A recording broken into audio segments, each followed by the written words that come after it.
Thank you. Welcome to today's pop-up PD webinar, Navigating the Road to Hybrid Delivery. I'm Andrea Dickinson, Executive Director with Tri-County Literacy Network in Chatham, and I welcome everyone here today. It's great to see so many people from all across the province, and I'm happy to be your host today. Next slide, and thank you to Lisa, who's advancing the slides for us.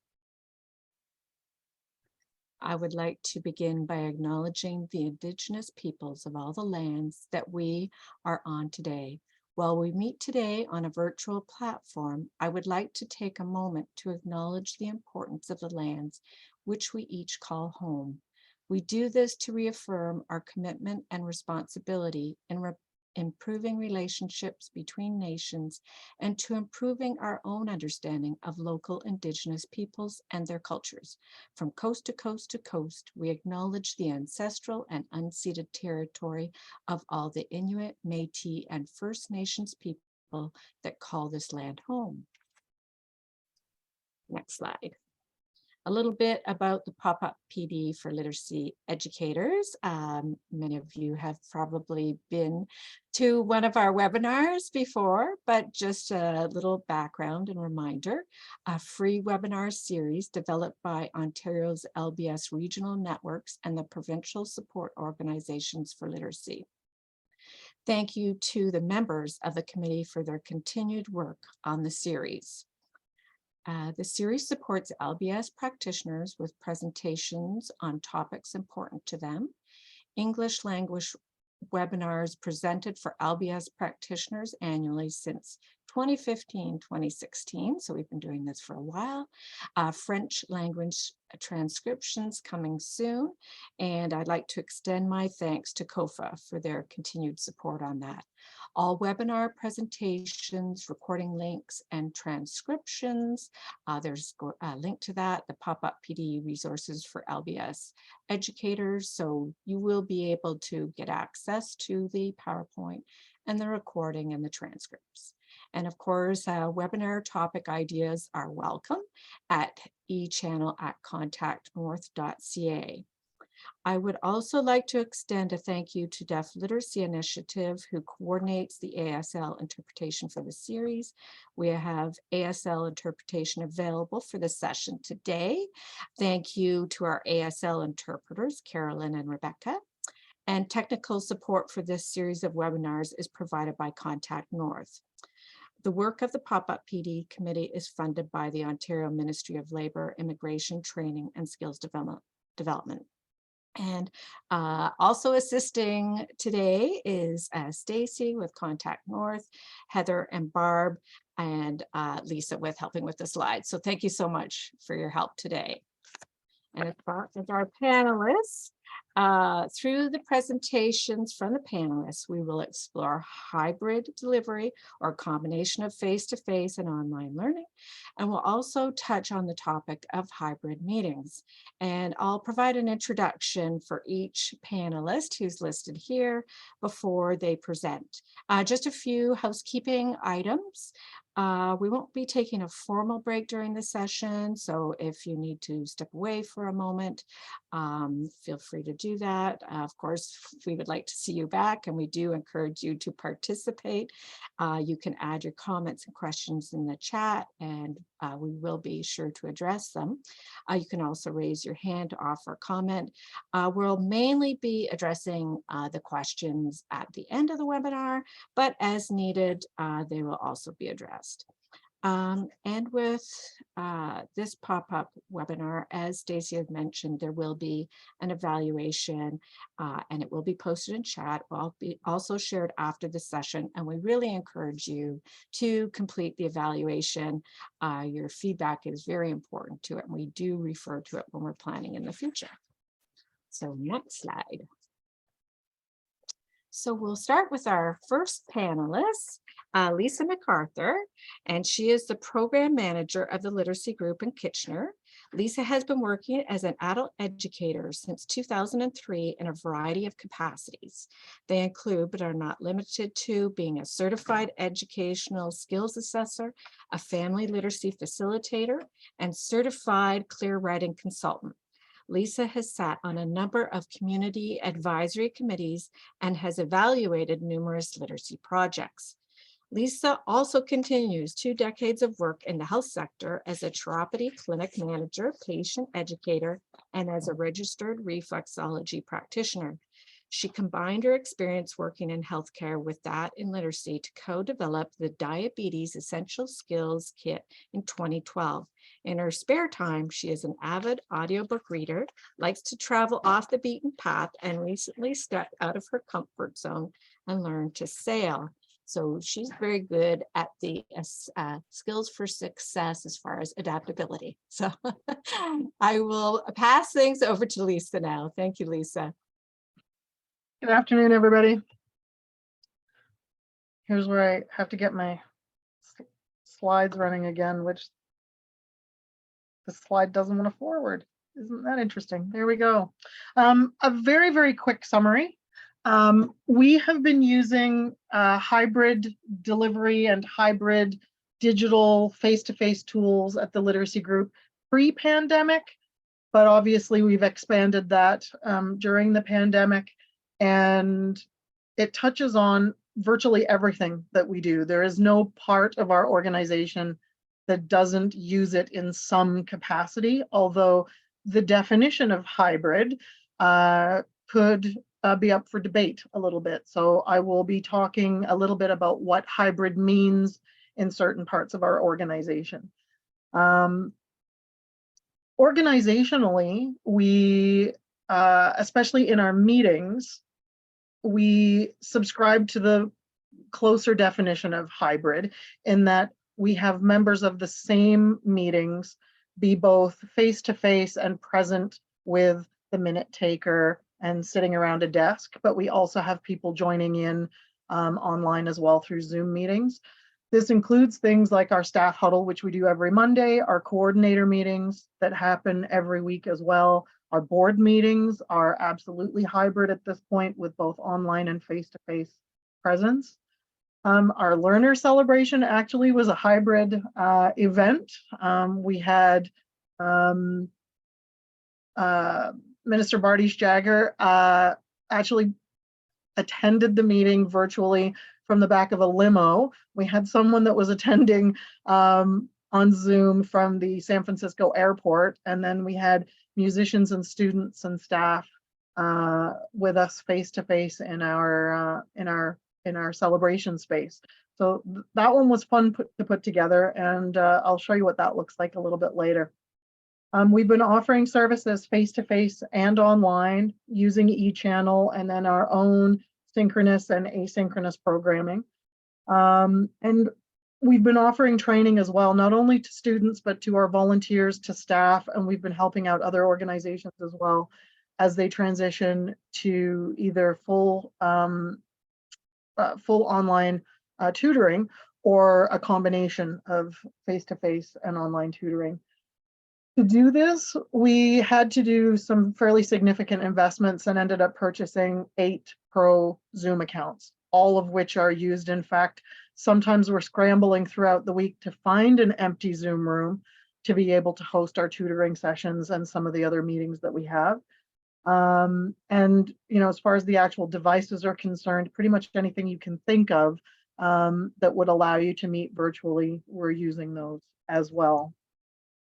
That's our learner celebration. Lori was zooming in and I was at the podium with my N95 mask on and the HEPA filters blasting. So that was lots of fun. Musicians in the background, nice big space, lots of room to do all of the things that we like to do when we're face-to-face for those events. We've also been partnering with other organizations that might not necessarily be a large community-based organization like us, and trying to increase their capacity by providing them with some best practices, but also access to curriculum and tools and training where that's been required. And we make it a practice that whatever we create, we try and share. I am a very, very big believer in not recreating curriculum that's sitting on somebody's shelf or in someone's, encrypted drive somewhere.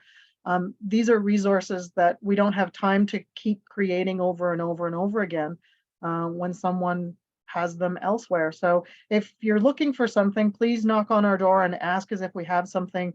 We'll be very happy to share what we can, either for free, or if it's something that we've had to put a lot of investment into, then we'll look at a nominal fee for sharing, and sort of move further that way.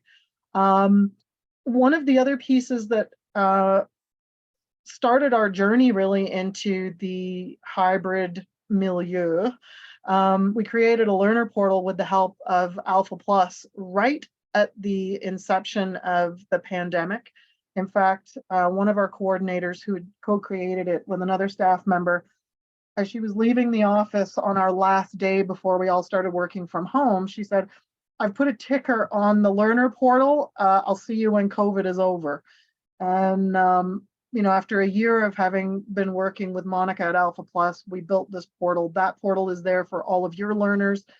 It's really a collated list of online resources that students can use. It doesn't require registration in any of our programs to use it. It's there for public use. Been used, I think now in 45 different countries around the world. We've been tracking who's been using it and from where. So it's had a lot of uptake, which has been really, really great. And we decided that even though we're moving back into the classroom, we're going to keep that resource, and we've invested in cleaning it up and taking the pandemic profile off it and turning it into a mainstay of what we do with our digital options for our learners. The learners that we serve at the literacy group are a very wide range of learners. Our core learners are at level 1 and 2 generally. We do sometimes take learners who are level 3. We also have non-ministry learners that are much higher level than that through fee-for-service programs and those sorts of things. We're offering groups, we're offering one-to-one tutoring, and every part of that has some type of digital access to it.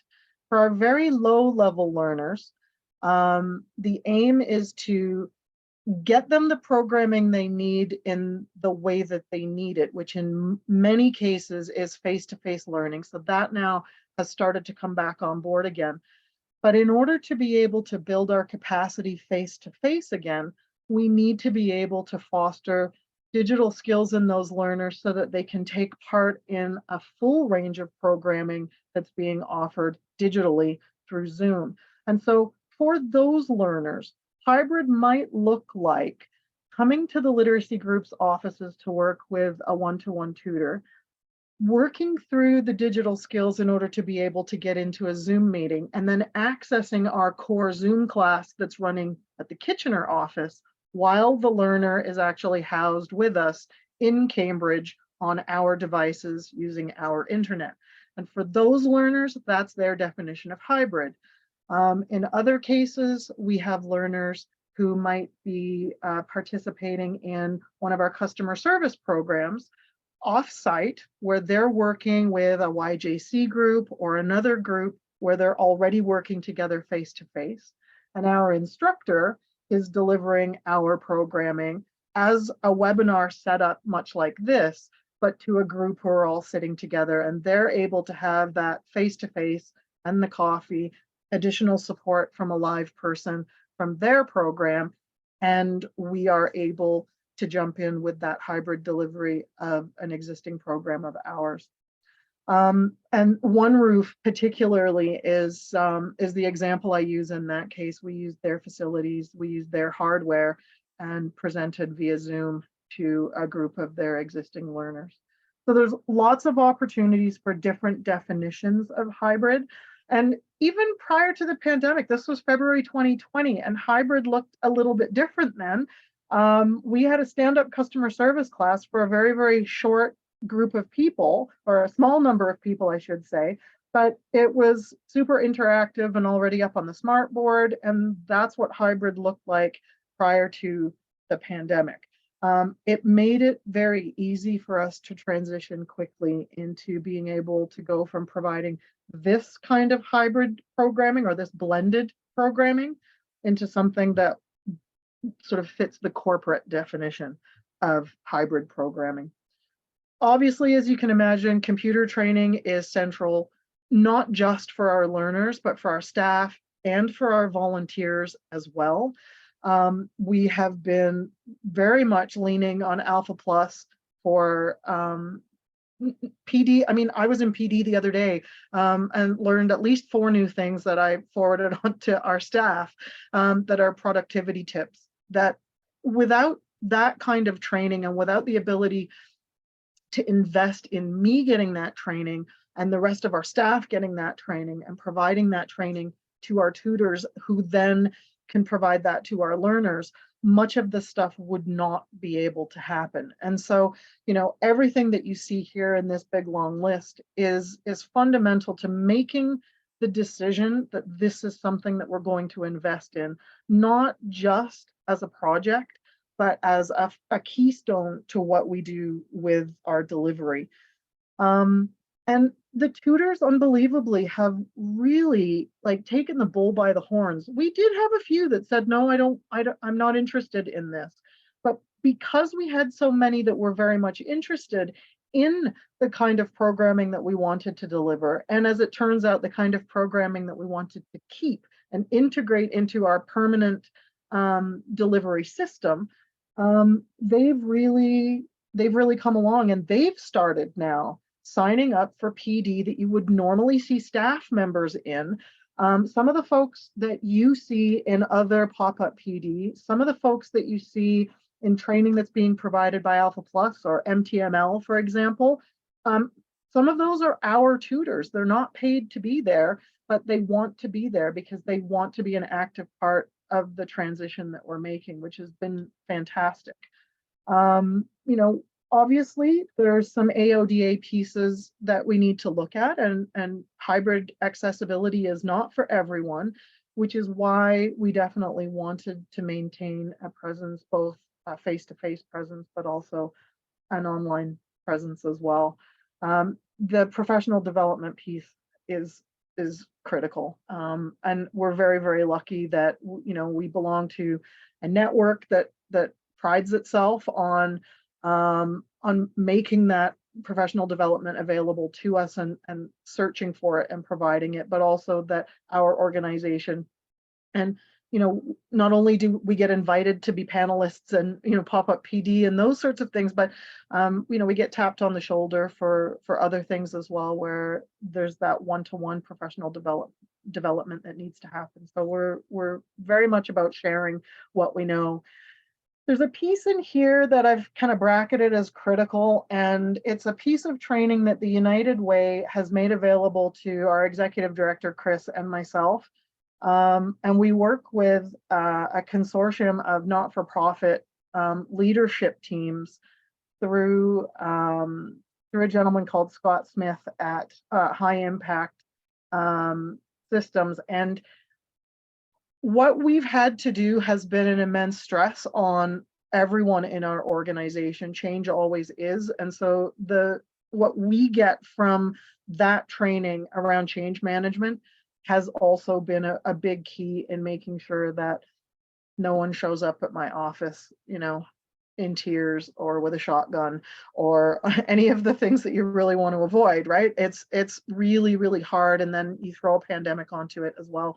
And so that piece has been instrumental in us doing as well, maybe, as we've been doing. So you have to invest in your people, you have to invest in the technology, and making the commitment to do that. You know, there are some things that are out there that are amazing. There's a couple of things in particular. If you're not using a second screen when you're teaching online, try it. You'll never go back, I promise. And then we looked at the Meeting Owl, which I know a lot of people like for meetings. I'm not 100% sure that it would work for our learners yet. We want to test pilot it a little bit, but because of the needs of some of our learners, it may or may not work. So this is a journey that we're going to be on for a long time, and how we integrate technology into our everyday practice, not just our pandemic practice, will be evolving, I think, over time. Thank you very much.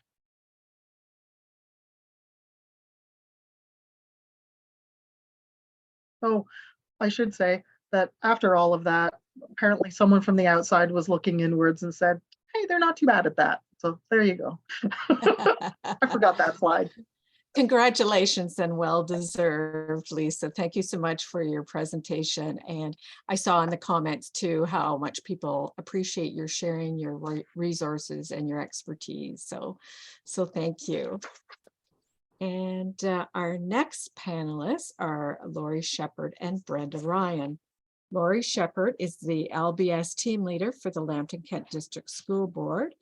For the previous 16 years, she worked as a classroom teacher and LBS instructor, piloting programs and anchoring rural sites in smaller town populations, as well as Indigenous LBS and credit support locations in Chatham, Kent. She has curiosity and passion for innovative partnerships in the LBS field and thrives on cultivating these traits in others, both colleagues and learners. Brenda Ryan has worked as an LBS instructor for the Lambton Kent District School Board since 2009. She has been an instructor in many facets of the alternative and continuing education program of the board over the years. She played an integral role in the development of the hybrid learning and delivery processes for the literacy and basic skills program. So I'll turn it over now to Lori and Brenda. Hi, everyone.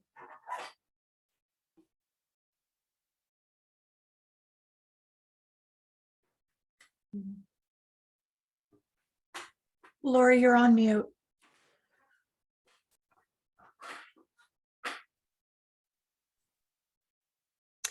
There we are. And these are the days that we're still learning about remembering to get ourselves off of mute.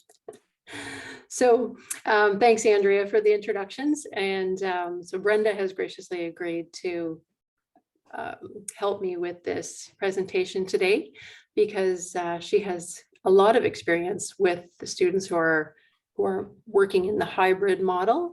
And there certainly are a great range of hybrid options within our program. Just as Lisa was saying, hybrid can look very different from one learner to another, depending on their situation, their skills, where they are referred from as well.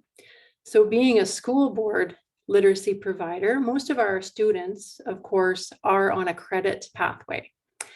So therefore, a lot of them are coming to us by referral from a credit program where skills have been identified as being needing literacy and basic skills upgrading to be successful in credit.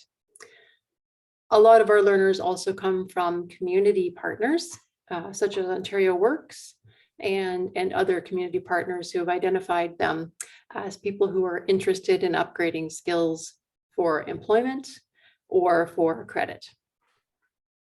So in this way, we have that the basis of a good structure provided by our school board through IT structure, security that was already part of our LBS and school board structure before the pandemic. So before the pandemic, we had really literally no hybrid or online learning in our literacy and basic skills program. And like a lot of programs, the pandemic lit a fire under us to make things work for our learners. So our programs that are hybrid are asynchronous. We don't have the staffing capacity or the numbers to have synchronous learning. That being said, there are opportunities to do small group work with some small groups in our outlying communities. We provide services to our Indigenous partners in our communities and in our rural areas, but most of our learners would be more centered in our urban centers of Chatham and Sarnia. So with the intake process, when a learner was beginning with us, most often a learner would begin in person. They're walked in or walked over to our literacy program, and in-person introductions are made, and an orientation to what the services are, and the intake process is often in person. However, if the learner isn't able to make it into the center for whatever reason, being that they're rural or they have transportation issues, our intake process is to connect with that person with a welcoming email, and that contains links to some intake forms that were created mainly in Google. So these are Google forms that gather relevant information and some assessment links. And then these forms are then gathered from Google and placed into the learner's file in the Google shared drive with our staff. And the hybrid process then begins.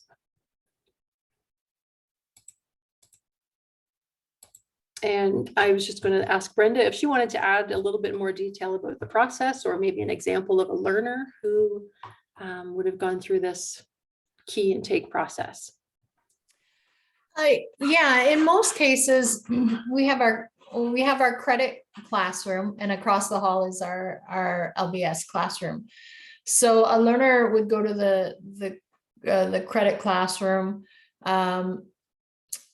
realize the staff there would realize they would benefit from LBS, and so they'd walk them across the hall.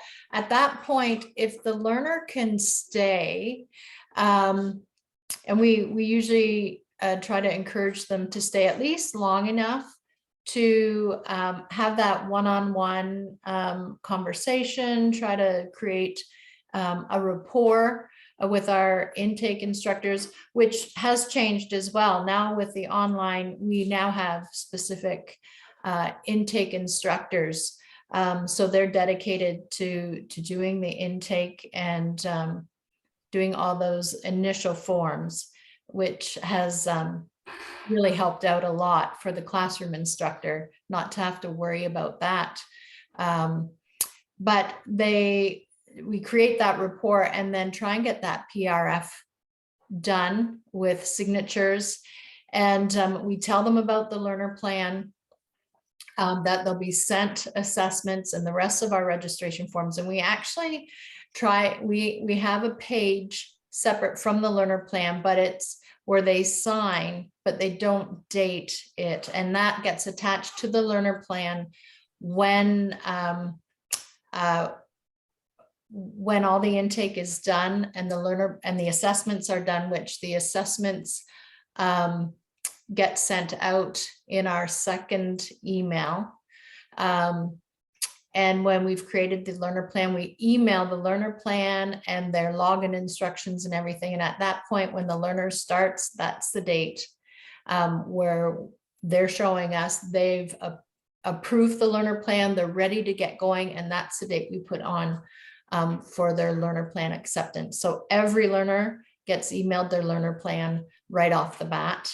And it's turned out to be quite slick with the emails. Everybody seems to have an email, and otherwise we walk with them to get a Gmail account. So yeah.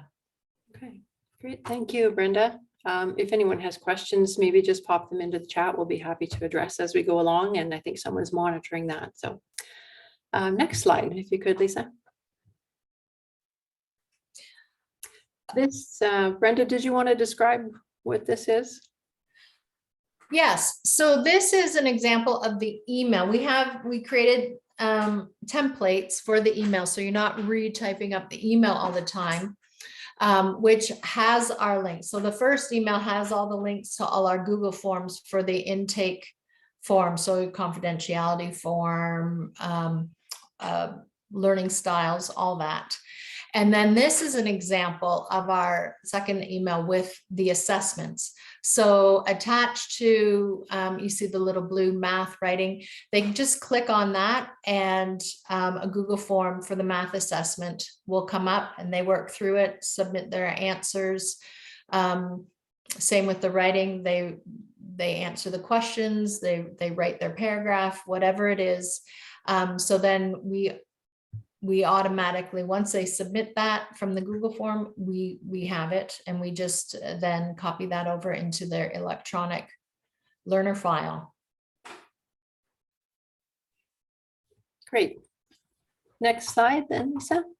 I'll add that maybe with a lot of our learners, as I mentioned, that they are in on a credit pathway, many of our learners are on the younger side of the youth demographic, and they're working towards the PLAR program. And for those who maybe aren't in the school board stream, PLAR is prior learning academic readiness, and that is a recovery of grade 9 and 10 credits for those who are returning back to school and did not finish their grade 12 and have the option to upgrade their skills and regain those grade 9 and 10 credits for their credits. And so the people who are very most likely to use this tend to be those younger learners with some built-in credit or computer savvy, and they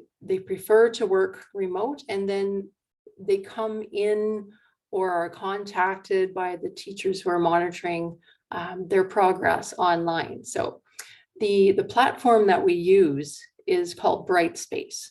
Now that's by D2L, Desire to Learn, out of the Waterloo area. So a lot of the Ontario school boards are accessing Brightspace for their programming and for the credit courses. So we were lucky enough that being an LBS program with the school board, Brightspace is the platform that allows us to do that. And it does have a lot of built-in check-ins with students. So, you know, 1 or 2 staff are designated on certain days to check in on progress with students. If a student hasn't logged in, they're able to connect with them either by phone or email, or invite them to come back into the classroom, because maybe progress could be more progressive if they are coming in and checking in face to face. And at any time, a student can say, you know, I think I need to come in and do some face to face to kind of review or to progress. And that's always an option for them. So the communication is really key, and our instructors here are excellent communicators, really invested in the success of our students. The milestones and learning tasks can be embedded right into the Brightspace platform, and most of the learners are able to progress with an orientation if needed. We can screencast or record a screen and send that to them to review, or we can go online live with them as needed through Teams or through Zoom and do a review if that's needed. And I think we're ready for next slide. Yeah. So this is a video. There's no sound on the video, but it's a, Lisa has it optimized for video for the presentation, so it should play. And it's an example of what one of the Brightspace upgrading courses looks like. So this one is our Upgrading Understand and Use Numbers course that's built into the platform on Brightspace. And the learner can navigate through the course. And you'll see on the left, the different modules have been built. And I'll need to say that the staff during COVID and during the outset of working at home worked really hard on building the platforms and the units. So here we have a video assignment in the course. And it's a video that the learners can review, and it's about budgeting. Very much, you know, taken from our OALCF leveled milestone curriculum. When they review the video, they can answer the questions about that video. And that's all tied to match up exactly with milestone 14. Okay, so when the student is submitting that, the student gets an email, and it tells them that the assignment has been submitted correctly. So we can go to next slide for an example of that.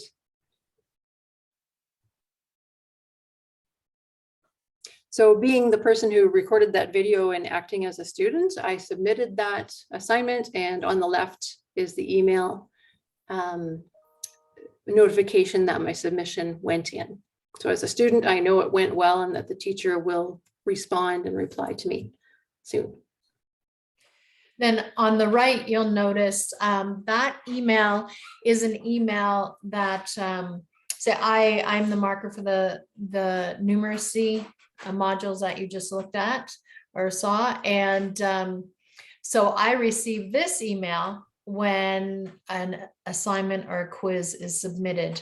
Brightspace is great for setting up those. They're called intelligent agents. So you can set up when you want to be notified, when you want to send out reminders, things like that. So every time a learner completes an assignment or a quiz in the numeracy modules, I get an email, and then I know that I need to go into Brightspace, and even though the computer does mark the quiz, it only will do the exact same.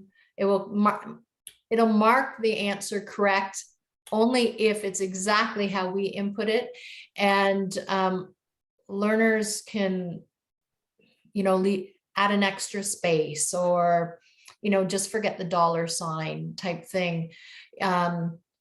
We don't mark that wrong for them. So when I go back in, I give them a mark for it, but then we'll make a comment, to add their $ type thing.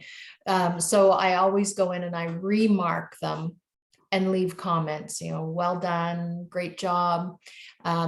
If after I've marked it, there is noticeable frustrations or stumbling blocks for that learner, then I'll actually email them to let them know that I marked it, and that I noticed there's some challenges. Would you like to get together either via Google Meets, over the phone, or in person? There's just so many options for us to meet. And yeah, they're usually very accommodating. I don't just leave those comments in Brightspace because they may not go back and check that quiz per se. So that's when I will email them personally. I noticed there was a couple of questions that popped up, so I had a quick look. We can go to the next slide, but I will answer the question. Are there certain milestones you do or do not do via Brightspace?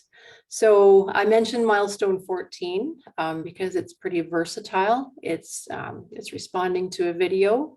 So we have used that video activity in the upgrading numeracy platform, but we also use it in our communications as well. And to add to that, as you can tell in the math, it was a budget video. It's a different video, and in each of the competencies that refers to that subject matter. And we put it in the beginning because there's no level to it. You can just add it. Anybody can do milestone 14, and it's about transferring their skills. So being able to take the skills from a piece of writing or from a video and be able to transfer that to their own use, which we thought was really important when doing the, working online, because a lot of our learners, hadn't worked online. And prior to the pandemic, our age group was actually higher. So it's been over the pandemic that our age group has lowered, but our number of learners is still the same. They're still coming in. So it's just interesting how that's changed. Great. So this next slide is about exit methods. And really, the exit method is not much different than if someone's working with us fully in person, partially hybrid, or mostly online. So we're in touch with the learner. They complete milestones, and we review their training plan with them and determine that they've achieved the levels that they're hoping to, and they're working towards their goal.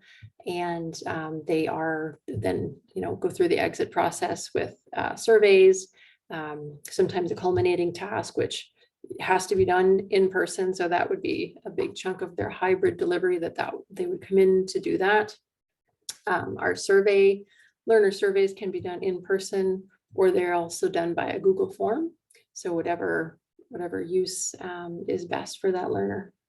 And if the learner hasn't logged in, if the teacher notices or the instructor notices that they haven't logged in for a time, then they're reaching out with phone calls or emails to determine the next steps, whether they need to come in, whether they are moving on to their next step without notifying literacy, because that never happens, right? Learners always tell us what they're doing and where their next step is. That's supposed to be a laugh track right there, but we will complete that exit to the best of our ability, either virtually or in person. And next slide.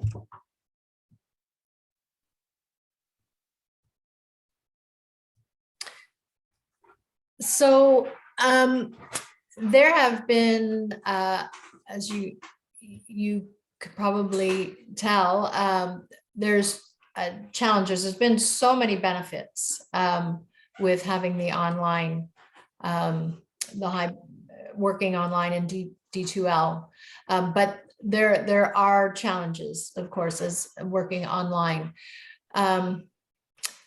That rapport, that ongoing rapport, we just don't necessarily have it like we did when they were in class and you could sit with them every day and you really got to know them personally.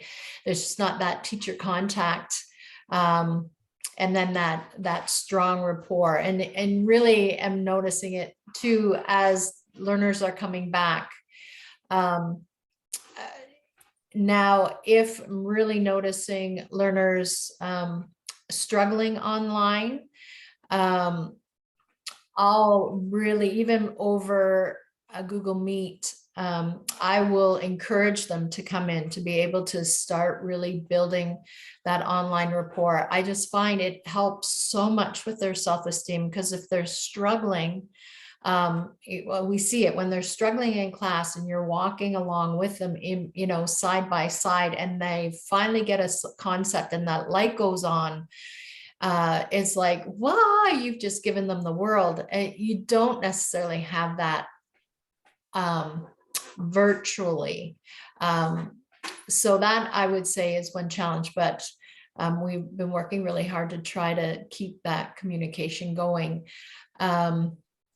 For some learners, creating that routine, creating that time management. So you're gonna, our classroom is open from 9 till 2. They're gonna come in every day and work on that. Well, as we all know, if you're working from home, online, there's so many distractions. And if you're not, independent and self-motivated, it can be challenging. So again, that we do check-ins on everybody every week. We have an instructor is calling all our learners or emailing them every week to see how things are going. And that's even outside of any quizzes being submitted. So some students don't, whether they want to bother to, emailing. Many are very good at emailing and saying, I'm really having a hard time with, division or fractions or whatnot. But there are those that they won't take the initiative to contact us, but we're really hoping that we are catching them in our check-in emails. But then, there's always some that they just don't don't respond either. So it's, and we don't see them. So that's kind of tough. One of the other things was that we learned was, now that they're doing it online, they're doing it at 2 o'clock in the morning, after a night shift, whatever. It felt, I don't know if they necessarily were expecting it, but we felt, because of course we are empathetic people, right? That's why we're in this field and we want to help them.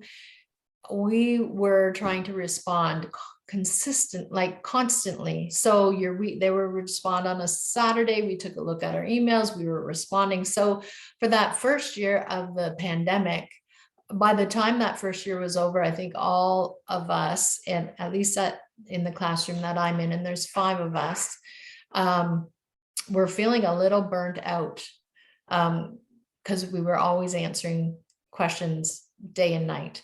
So then we started putting some limits. We would put auto responses on Friday, say we'll be back online on Monday. Have a great weekend, and we look forward to responding to you at that time. And that just allowed us to let them know we're here for them, but give them a time when we would respond, and that it wouldn't be over the weekend. So that helped a lot. And I guess the right-hand side of the chart is mine.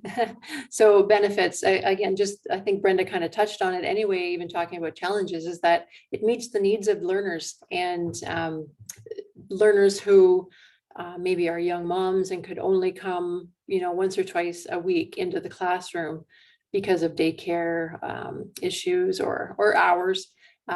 Could suddenly then, also be working on some things online and being able to be in touch with a teacher at different times than their schedule would allow. People with transportation issues who can't always be coming into our centers, they have the ability to work on their upgrading while they're at home, and then make it into our center when they can, whether it's once a week or once every couple of weeks. So progress is really a benefit. So someone who could only come in once every couple of weeks, but then all that time in between when they can be working on things at home and being in touch with a teacher, their progress, it just could double as far as the time that they could spend and work on their goals.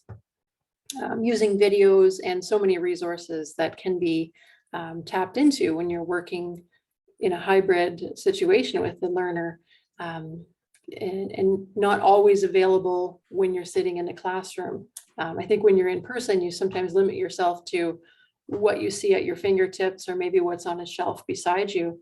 But I think changing the instructor viewpoint and strategy, I think it really opened up a lot of our staff's just being able to tap into resources that are out there that we never would have if we were working strictly in person.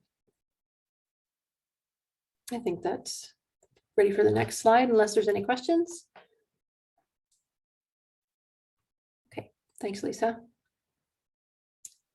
And this is a learner experience that was shared with Brenda in preparation for this program. We asked for some of the learners who had experienced the hybrid situation and what they were feeling about it. So Brenda, maybe you could maybe add a little bit more information about this learner and how it worked for her. Sure. Actually, this learner, she had been with us for many years prior to the pandemic, and she actually did that PLAR program, all on just with hard copy booklets that the credit class had, because this learner is a learner at one of our remote sites, and she could never get into Sarnia to do LBS in person. So she spent years working through the PLAR program because she couldn't have access to our upgrading program. And our remote sites we don't have a lot of hours. It was she had access to the classroom with me 2 hours a week. That's all I was able to offer out there. So that just wasn't meeting the ministry requirements for 10 hours a week. And she had other learning disabilities on top of that wasn't working. But she did get her high school diploma, but then she came back to us right at prior to the pandemic starting, and wanted to it was kind of at the second wave. So we'd been back, so she came back to me, and at that point we had the modules all set up, and she now wants to go to college, but she now needed a higher level math. So we needed to work towards level 3 math. And I said, let's get you on the modules, which we'd never had before. And so she said, okay. And she has been loving it. And this is what she's saying, like before, she would have never been able to prepare for it with the distance and not having the upgrading room. And now she does. And she's so thankful that she's able to work through the course or learn her skills and has the course there. Yeah.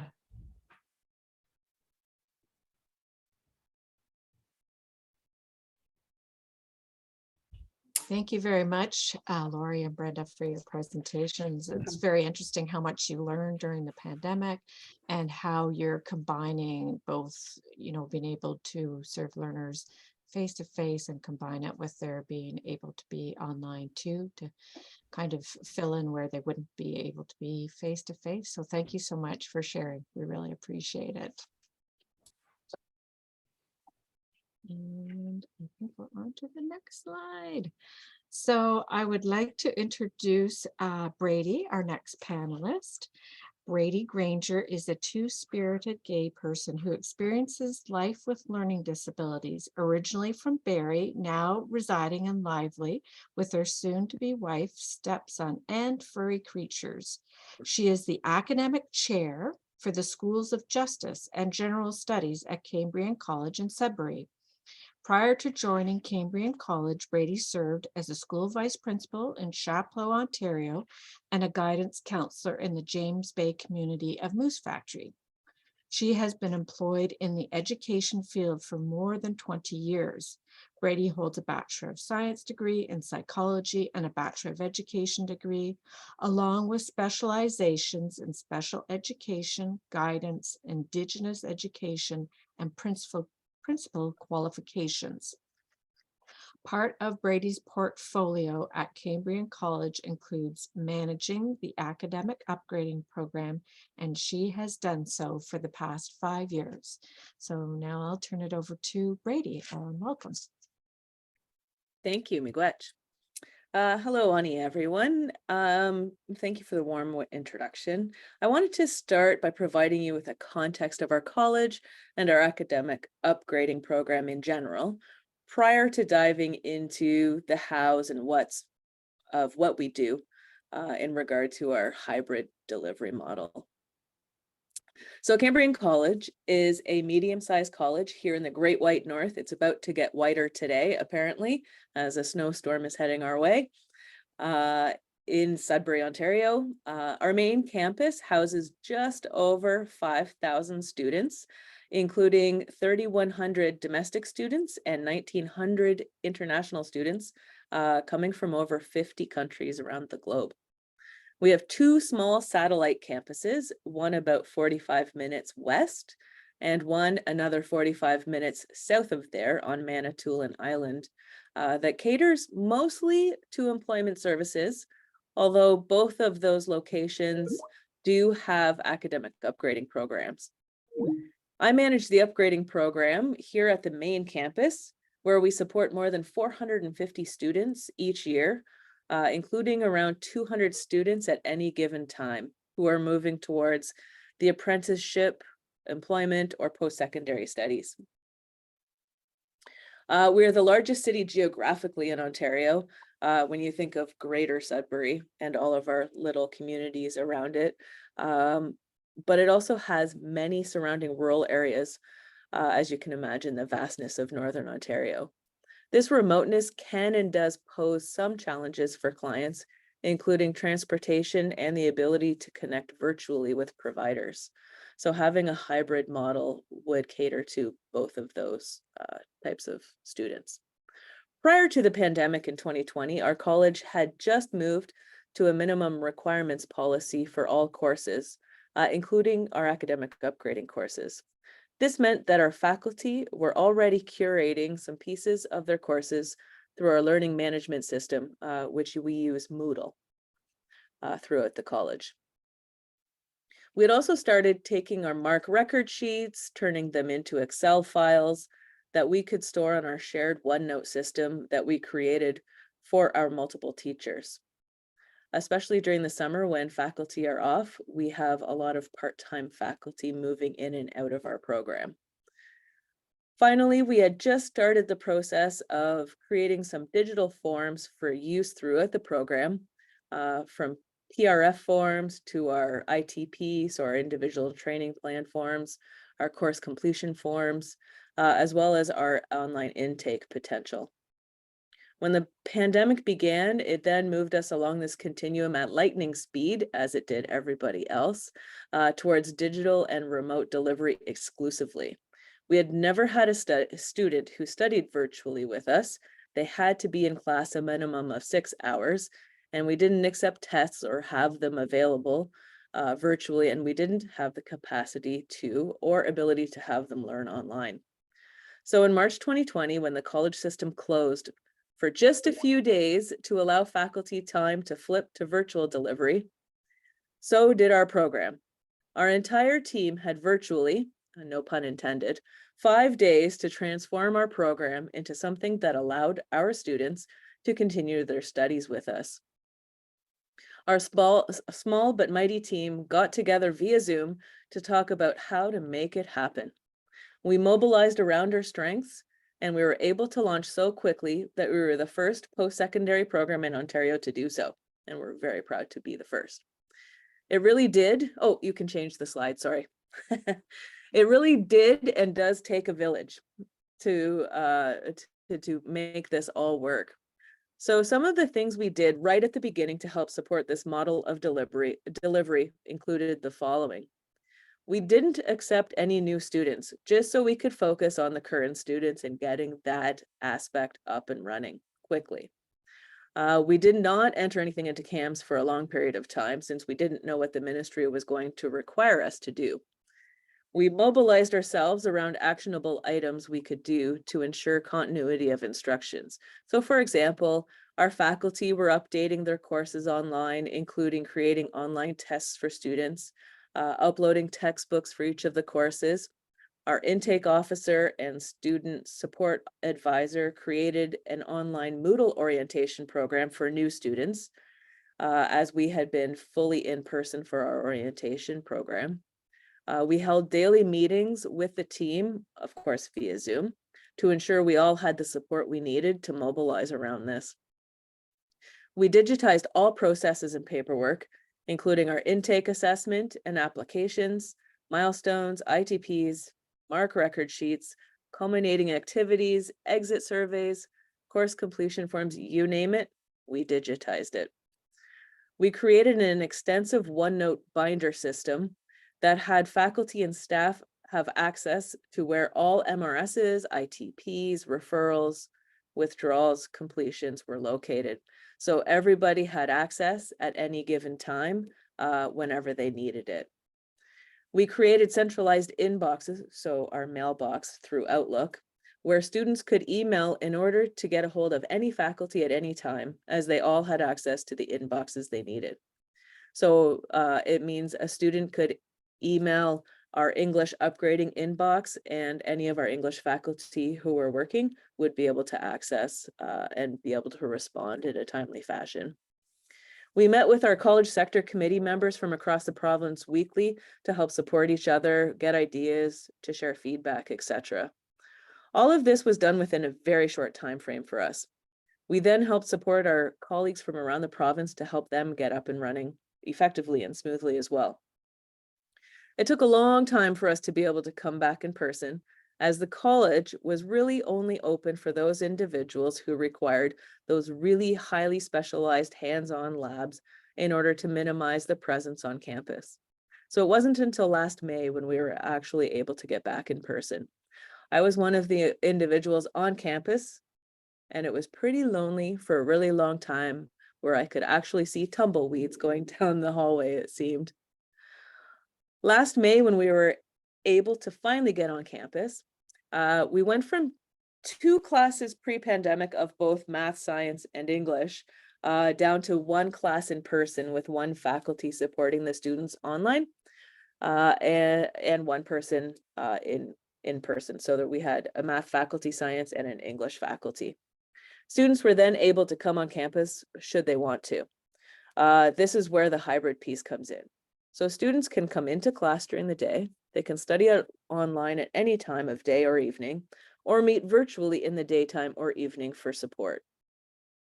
Students have the option daily to do what makes the most sense for them for wherever they are at any given time. So students don't need to sign up for fully online, fully in person. They can come and go as they require. Over the course of the last 5 months, we have been tweaking requirements of students, as we do not know where many of them are at and would like to support them even more. So we did notice a huge drop in referrals, students reaching out. We just didn't know how to support them. So our students tend to require additional supports. We have a lot of support in the college through counseling, tutoring, etc. And we wanted to make the most of those services that were still being available for students. Most of the time being online, we don't know how they're doing. So to try to combat that, we have touch points throughout each course where they must talk to a faculty now, either by phone, by Zoom, Teams, email, in some way, so we can help assess how they're doing, not just academically. Through our orientation programs, because it's on Moodle, students will always have access to information whenever they need it. We've included all of the referral pieces on those pages as well. We can provide news items such as college closures, workshops, etc. Our current hybrid model includes more flexibility than ever in terms of when students access information in courses. They're able to connect with anyone in person, via Zoom, via email, by phone. They can access secure tests at any time, provide themselves with their own accommodations as required. So our Moodle shells, students are able to do text to speech. They have access to a read-write program. They can enlarge their text, change the color of it. They can access additional practice through the textbooks we use. They have extra time on all assessments. They can take as much time as they need. They can ask their questions to faculty via any manner as well. So we really try everything that we can to meet students where they're at to help build them up. So you're on the slide. So if you click, we have a couple of examples of what we have digitized. So this is an example of one of our individual training plans that we fill out and store in a centralized location, so all faculty have access to it. If you click again, this is an example of one of our Excel MARC record sheets that automatically calculates training target dates. We put their marks in, the dates they've completed the assessments, and this is also housed in a centralized location. And one more is our orientation Moodle shell, just the very main page, and that's the first thing that students will see when they open up that Moodle shell. So 2 last pieces. The biggest challenge we are currently facing is that students don't reach out when they need support, whether it's for coursework, training supports, mental health, housing, whatever. They seem to be waiting until they're sinking before they reach out, no matter what we are trying. So we are really trying hard to combat that, but we have not found a solution yet.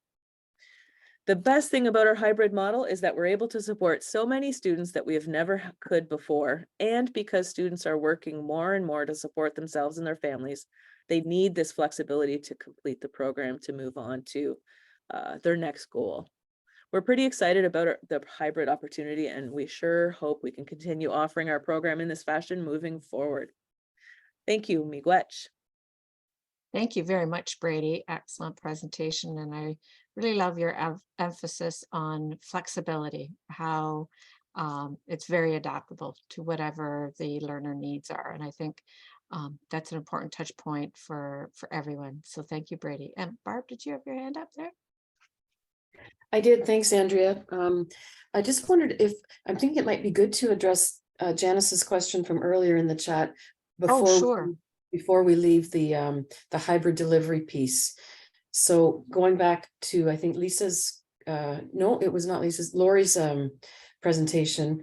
Janice posted a question in the chat around, do the students who are working virtually have any kind of supervision in terms of trying to determine if it's actually that student completing the work when they're not doing it in class. So maybe we could just turn it back over to Lori to address that. And Brady, if you want to comment any further, or certainly Lisa as well, please do.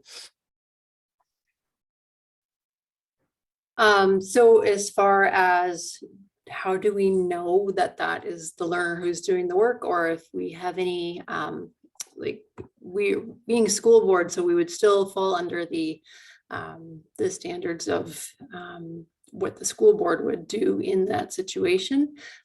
So we don't, I think at this point, have exactly a sign off for that student. But the thing is, with access to Brightspace, which is the platform that we use, we have to let the learners be registered through our school board access point. So in order to access the platform, they have to be issued a school board email and go through the registration process with that. And in that registration process, there is a sign off with regards to plagiarism and some other, like it covers privacy, and they are asked in person for a sample of their own handwriting. That's when they're doing in-person writing work, but they do sign their registration with the school board, and that does imply that they do their own work. Great, thanks so much for that. Lisa or Brady, do you want to weigh in at all? For Brady, sure. just address this a little bit along the same lines, because the LMS accounts are of course particular to the students and so on, but go ahead. Yeah, absolutely. When we do our intake test, there is a section that they fill out at the bottom about academic integrity, about it being their own work. You never know, in the end, if it's their own work, if they're fully online. We use the trust factor, because really they're cheating themselves, and eventually, like with the intake test, it's to figure out which course that they're going into in terms of level, and we don't really see any dishonesty there. They tend to be honest so that we put them in the correct level. Like, we haven't had to go back and remove a student because that level was too high or anything. They do fall under our academic integrity policy here at the college. So we use it more of learning opportunities rather than punitive. So we have caught students who have plagiarized assignments, but we use it as learning opportunities and meet with the student to discuss why we don't copy and paste and how to cite properly and that sort of thing. So we don't see it quite as much at the moment, but with the new chat GPT, who knows? You can ask that thing anything. Exactly. It's all going to be new coming forward for sure. Exactly. Yeah. A lot of what we do is synchronous. So they're being monitored while they're, even if it's a milestone that's being done in a Google form. Often we're doing that with a shared screen in a Zoom meeting. We've done, even with our some of our bigger groups, We'll have the instructor who is there to present the information and proctor the milestones for multiple people at the same time. But I will show up as sort of a Zoom room manager, and I'll have all the back end stuff open of the Google Forms so that I can watch people while they've got their video on, while they're working through the materials. We'll use breakout rooms so that it can be more private for some folks. There's a variety of ways that you can handle milestones, intake, exit assessments, etc. And I think that you always, with any assessment, right? If it's not a face-to-face observed assessment, students can cheat on a milestone when you hand it to them on paper and walk out of the room, right? So, but what's the risk to, what is the actual risk in having them not give you their own work? The real risk comes when you refer them to another program and you don't have the requisite skills to make sure that they're going to be successful in that next program. And for us as a level 1-2 community-based organization, that risk is often very, very slim in comparison to, say, for example, a school board program or a college program, where the next referral up is to something that has a lot of prerequisite material that needs to be the student's own work before they'll be successful. So you have to sort of analyze why you would need to be policing that kind of integrity, at what level, what are the risks if you over police that situation, and what are the risks if you under police that situation.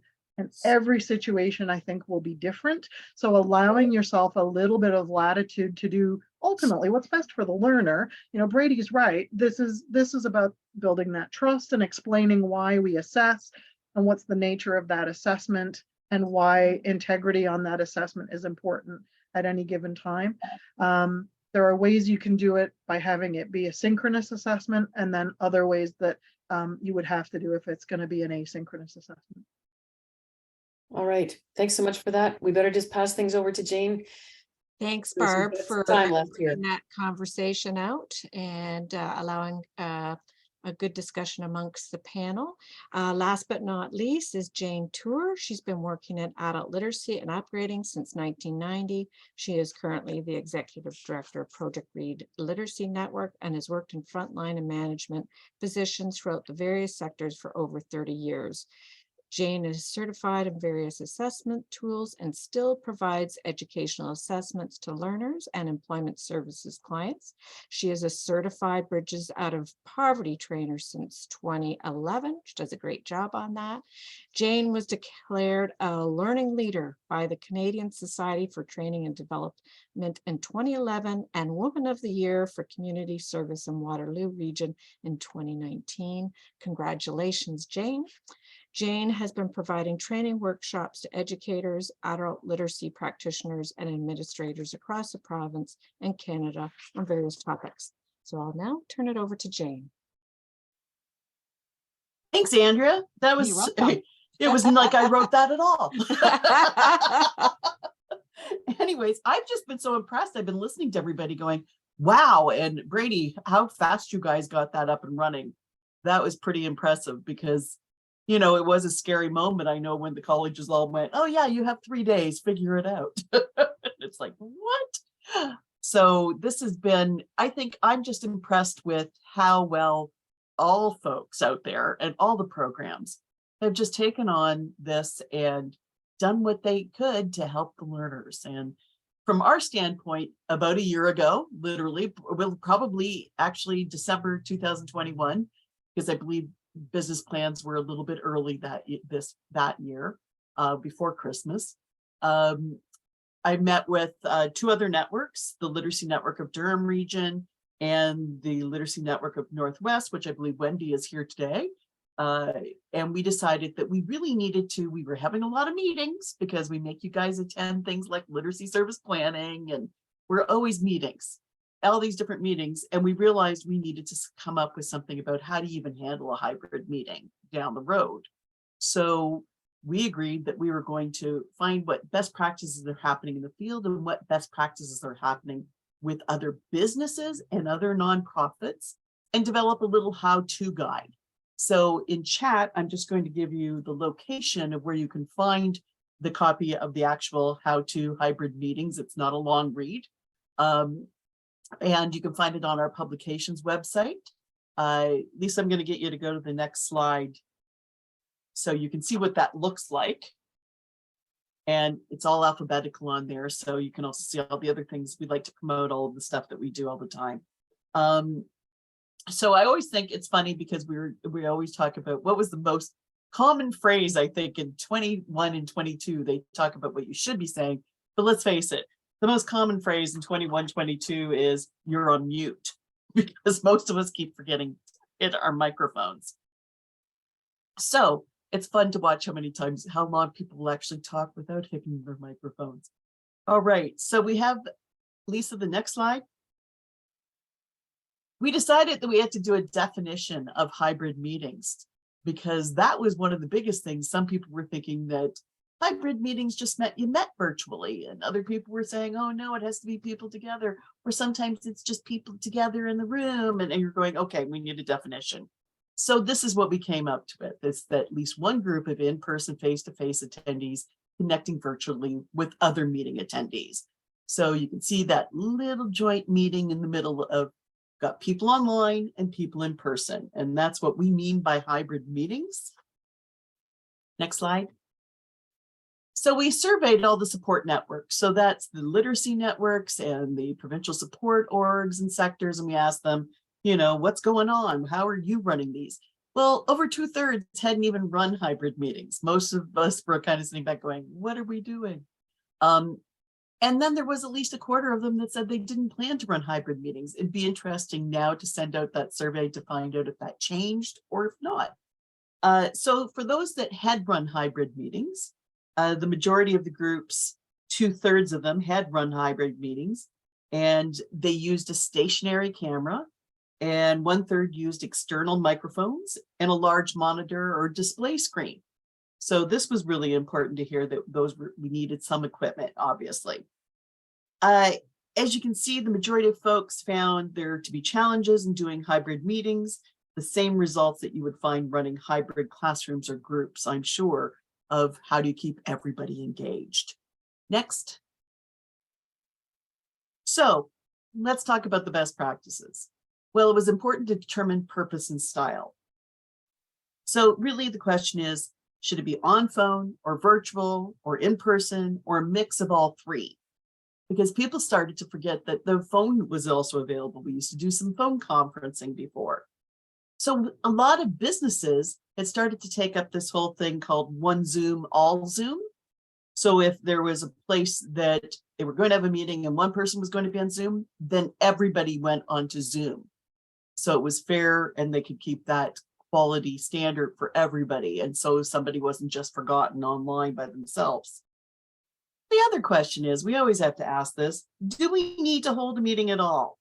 During the pandemic, what used to be an email or a simple conversation turned into an online meeting. I can't tell you how many meetings. It seemed like I was having meetings until they got to the point where we used to compare, like, how many meetings did you have to sit through today? So that was a big deal. We have to really start to think about, just because it was everybody started to learn how to use them, do we really need them? So that was an important thing to start to look at. Planning for both remote and in-person needs. That was another big deal. Plan the meeting focusing on both remote and in-person needs. You know, it's, have you ever heard this at a meeting? Oh yeah, Pierre's on the phone. We forgot about Pierre. He's sitting over here and nobody's talked to him for an hour because he's on the phone. We don't even see him. And that can be a problem. So rarely are meetings and agendas and activities planned with the remote people in mind. It's usually the in-person folks. So chat enabled, make sure chat is enabled, make sure people can chat and that they can do that. And the question of, can you see me? Make sure you've checked the equipment beforehand. A lot of us, you know, you would think that that's what we do, but sometimes we forget and all of a sudden it's like, oh, this doesn't work, or it worked before, right? And the venue, if you're using a new venue for the meeting, ask them if you can have a training session on how to use all the equipment beforehand, right? So if you're going to the library, I know that's one of the big meeting places, and they have a lot of equipment, it's a good thing to be able to ask for that beforehand. Identify a moderator, a bridge moderator, or technical support person.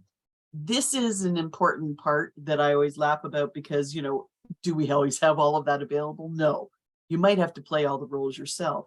But the moderator makes sure that there's a process for input from everyone, from introductions to feedback, using alphabetical to help not to miss people, or a physical list of attendees. You know how hard that gets because it changes around. All of a sudden your screen changes and you go, oh no, they're not in the right orders.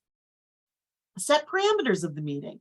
Raising hands to speak. Too many times people don't know that they can just raise their hand, so they start to talk, or sometimes it's explaining that you're not just raising your hand, you're actually putting up that little hand on the screen. So it's always good to make sure that that's clear up front. I think that's one thing that I think most of us miss doing. And keep the meeting running.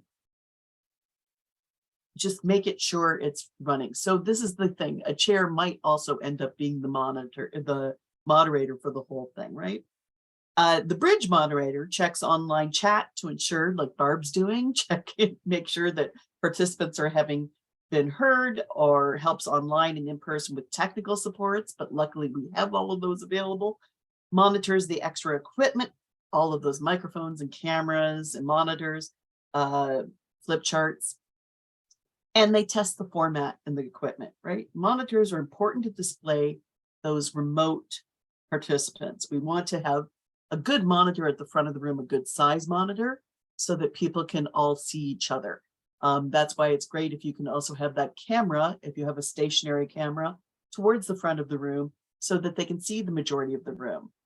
Or if you are able to use it, there are the ones, the cameras that will remotely, like the owl camera. I think Brady has one of those. She had it in her office. She was showing us the box that moves back and forth by voice so that people can see that. But that can be distracting in many ways too. So when it comes to equipment, we've started to talk about that camera. You can have a secondary camera if you would like. Here's the big thing. If you're going to use a flip chart in person, make sure that there's an online whiteboard process, or ask everybody that's coming in person to bring a laptop so that you can use an online whiteboard process, or something like Jamboard. If you have never used that, try it out. It's a pretty interesting little thing to be able to do. And microphones. Good audio is more important than video. So make sure that those microphones are strong and really well used, and that people know how to mute them, because a lot of times people have a tendency to want to side chat. And we know that the folks, that's really bad when you're trying to listen online, when you're hearing all of this side talk. So you want to be careful with that. The other thing is, you also have to think about when you try to keep people online with all of the extra sound that can happen. I know the worst thing I ever had, I felt worse, really bad the first time I had to do it. Now I don't feel bad at all. When I was on Zoom, but muting somebody if they don't mute themselves, just mute them. You don't have to feel bad. It's not like you smack them upside the head. They're going to be okay with it, because they don't always know that we can hear everything going on in the background. And some people have pretty loud homes that they might be working out of, or loud offices. So make sure you send out agendas early, right? That's a big thing to do. Lisa, what did you write? I also like to eject them from the room. Well, that's always one of those fun little extra things that you just get to do, but I'm not talking about that one today. You want to send out those agendas. We usually send them out in advance, but make sure you do, so everybody's prepared and knows what's coming up, and they know what the structure of the meeting is going to be. It's important to start a virtual hybrid meeting online on time, because the people that are waiting virtually don't know that the people in person are chatting out in the hallway, right? They don't know that's happening. So we want to make sure that everything is started on time. It's a little bit more important this way. Icebreakers are always good. Even if you know each other, it's okay to play like a silly little trivia game. We do this every week with our staff meeting. We always have a trivia game so that people can have fun and laugh at each other. And, you know, we don't even know who is who because they're all little pictures. So it's always asking yourself as you're running a meeting to ask, what do remote users need to see in order to feel fully engaged? And you want to share documents ahead. Google Drive is one of the best ways to do that. So everybody has access to all of those things. You have to inform of recording. I know that Zoom does that.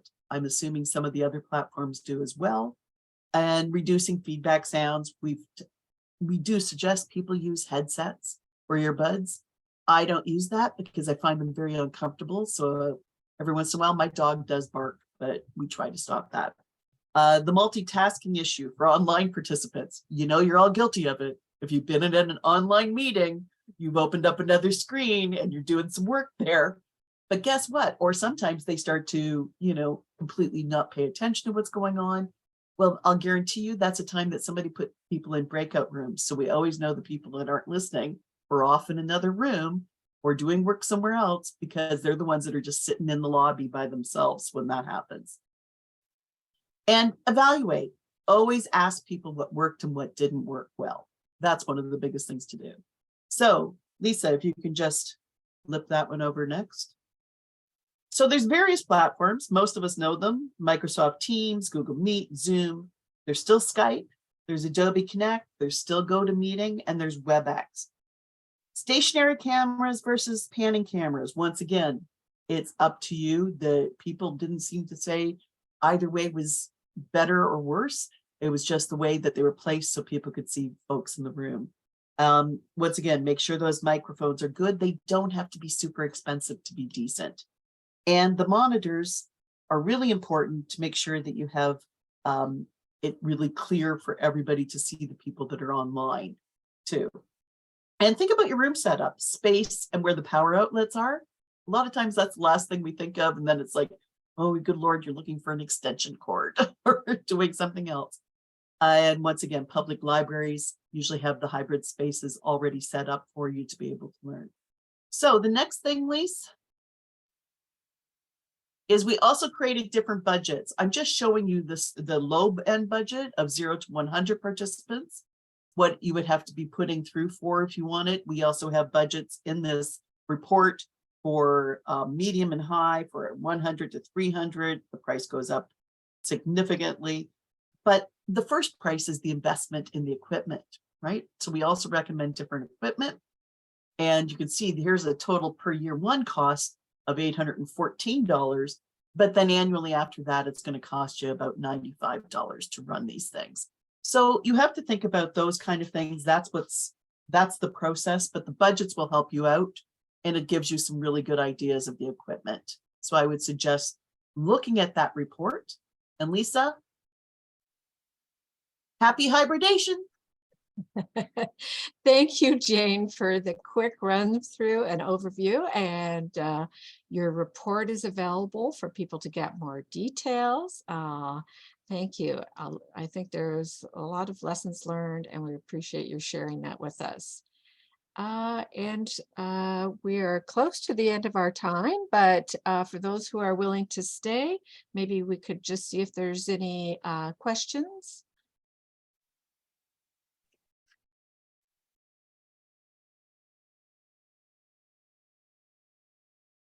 I'd love to hear Heather's horribly, horribly wrong story. Me too. Maybe we stop the recording before we do that, though.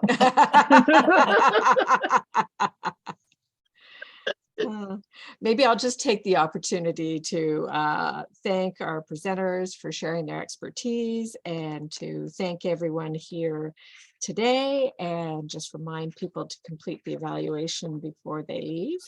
And we could maybe stop recording now. Because it looks like it's mainly thank yous. The other thing I was